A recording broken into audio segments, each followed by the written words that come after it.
Siga bem, caminhoneiro, eu sou o Rafa Bala e no dia que os Drake perder pra Spin, vai virar mochilinha pra dar uma refletida.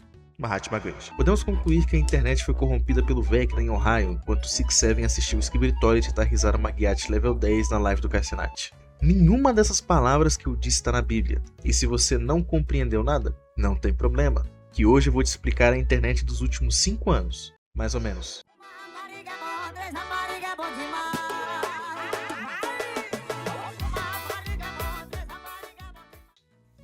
Faz alguns anos que o humor na internet tem evoluído.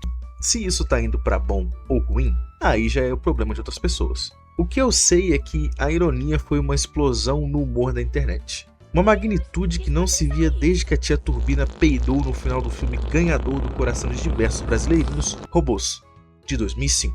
O que eu sei é que o reizinho da ironia, vulgo Orochinho, vulgo Pedro, vulgo inimigo da TV, popularizou a ironia comum, mas acabou também espalhando a pós-ironia, ou como eu gosto de chamar, a Trolei 2.0.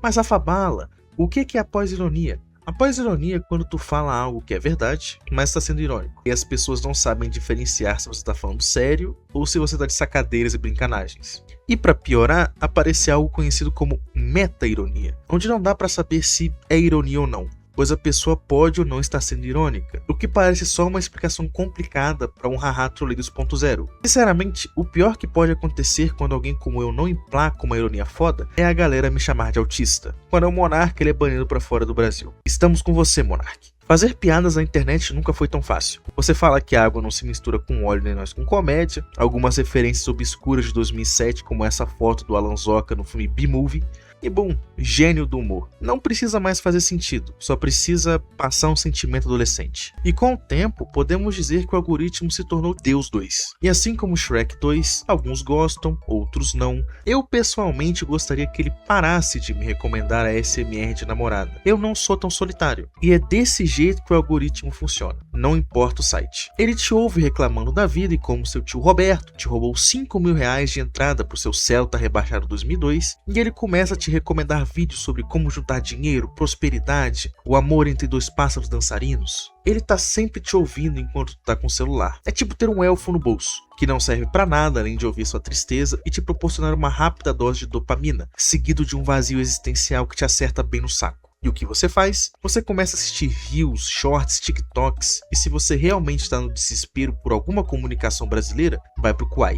E de repente 10 vídeos curtos se tornam pelo menos uns 50, e você tá lá, horas depois reassistindo o mesmo vídeo com o mesmo cara cortando um sabão, enquanto em cima tá rolando mente do gojo. E esse é o objetivo do algoritmo, ele quer te manter no site, pois isso aumenta o lucro do tio Patinhas que é dono daquele aplicativo. E sim, é possível manipular o algoritmo para que ele te mostre para as pessoas, seja com edição, seja com o nome, seja com a thumb. Não é tão diferente de como a Igreja Católica manipulou Deus durante os anos 1100 até os anos 1300. Dito isso, o algoritmo meio que condicionou as pessoas a procurarem por essa aprovação, como as pessoas que se humilhavam no Ídolos Brasil em 2009. Quem não se lembra do mano do buquê de flor? Buquê de flor, buquê de flor, buquê de...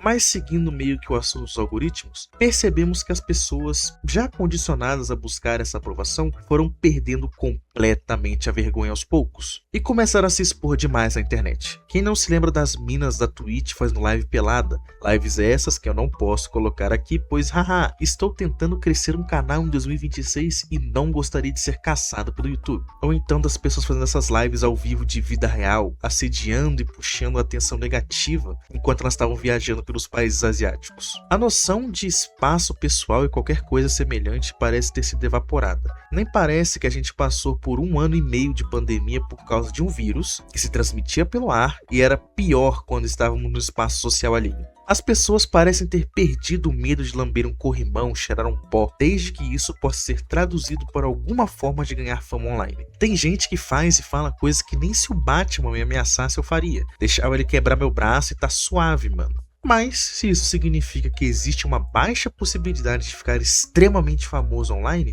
então você pode ter certeza que as pessoas vão estar fazendo isso. E nem precisa ser tão famoso assim, tipo Felipe Neto, que vendeu a alma pro algoritmo e deu certo. Eu tô falando de tipo, vender a sua alma pra um grupinho do Discord e ficar fazendo merda pra ser aceito. Se o público gosta, a pessoa provavelmente vai fazer. E se o público não gosta, vai fazer também. Aqui um exemplo prático. Em 2023, há 3 anos atrás, as lives de NPC estouraram no TikTok. Vocês devem se lembrar do Obrigado pela Rosa, enquanto as pessoas basicamente agiam como um NPC de algum jogo de PlayStation 2 que te desperta memórias de um tempo mais feliz, quando as preocupações da vida não te afetavam tanto. Foi praticamente abrir a caixa de Pandora, e começou a sair um monte de espírito obsessor que estava apenas esperando pela oportunidade. Essas pessoas chamavam a atenção basicamente fazendo tudo que a audiência queria. E sinceramente, faz sentido. Em 2023 todo mundo estava meio perdido, ninguém sabia como conversar com o outro. Faltava tocar uma grama, respirar um ar puro, sair de casa, mandar um olhe. Então faltava viver. E aquilo era a única coisa que as pessoas sabiam viver.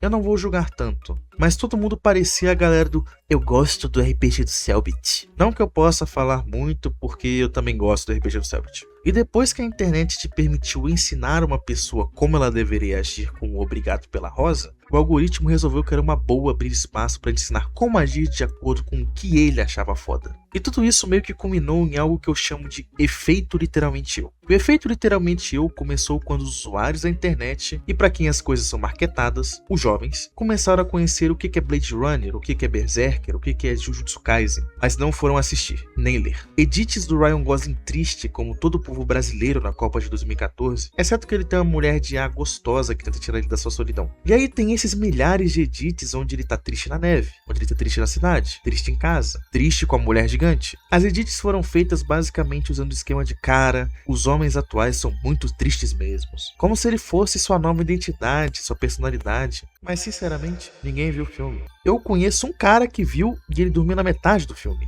Então, tem as obras de anime, como Berserker ou Jujutsu Kaisen, que virou tipo um símbolo cult pra galera que se considera muito legal, mas que nunca leram nada e nem assistiram. As pessoas não leram mangá, não viram anime, mas viram todas as edits e todas as 10 cenas que todo mundo faz, alguma edit no TikTok ou nos shorts do YouTube.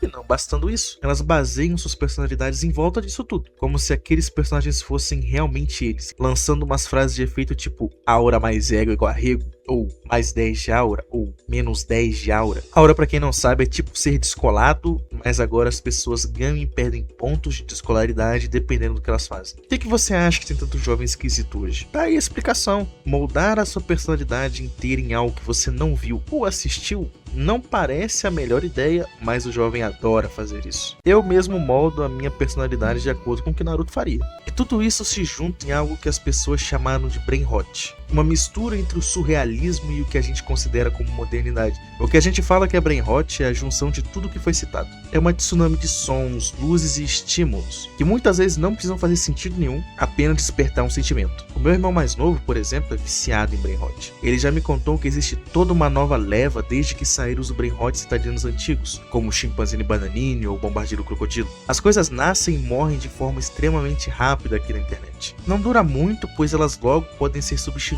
pela trend nova, um grande nome novo, algo que vai apagar o antigo. É tipo o que aconteceu com o Goku Drip, por exemplo. Ele ficou em alta durante uns meses e depois sumiu. Esse Britollet é algo de 2023. Ele surgiu num vídeo de uma série de um cara que acertou em cheio. Ele é basicamente um cara com a cabeça saindo do vaso, e deveria ter morrido em 2023, mas a galera reviveu. Agora é tipo algo cultural. Também tem o 6-7, o menino que só tava feliz num jogo de basquete e agora ele é isso aí.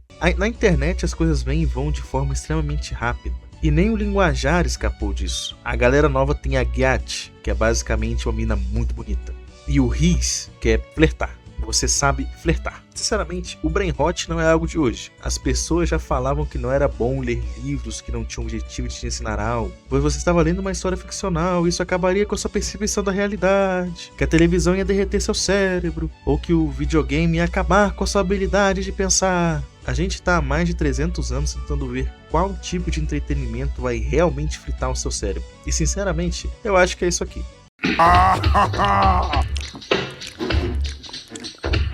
A verdade é que a geração passada sempre reclama da nova. Ninguém quer aceitar que tá velho. Mas essa é a realidade, pessoal. Ano que vem, em março, completa 10 anos que Naruto Shippuden acabou. O Goku já tem 40 anos. A gente é a geração antiga reclamando das coisas que a geração nova gosta. A próxima geração também vai ser odiada pela geração passada. É assim que as coisas funcionam. As novidades nascem e vivem com aquela geração. Com tudo isso, eu cheguei à conclusão que não dá pra explicar a internet, pelo menos não de forma definitiva. O brain rot, as gírias novas, tudo isso é só uma versão nova do que a gente já estava fazendo lá em 2010. A diferença é que agora agora, esses pivetes têm muito mais espaço na internet para se comunicar entre si. Então as coisas são muito mais velozes, eles conseguem se comunicar com muito mais facilidade. É fácil conseguir conversar com alguém de outro país, por exemplo. Apenas observem como as antigas gerações tinham medo da televisão ou do videogame. A diferença é que agora eles têm muito mais acesso, pois adivinha, a tecnologia mudou. A única coisa que continua é que a gente é esquisito. Então, essa é a minha explicação, muito foda por sinal, da internet atual. Obrigado por terem me acompanhado até aqui. Sigam bem meus caminhoneiros. Um grande beijo.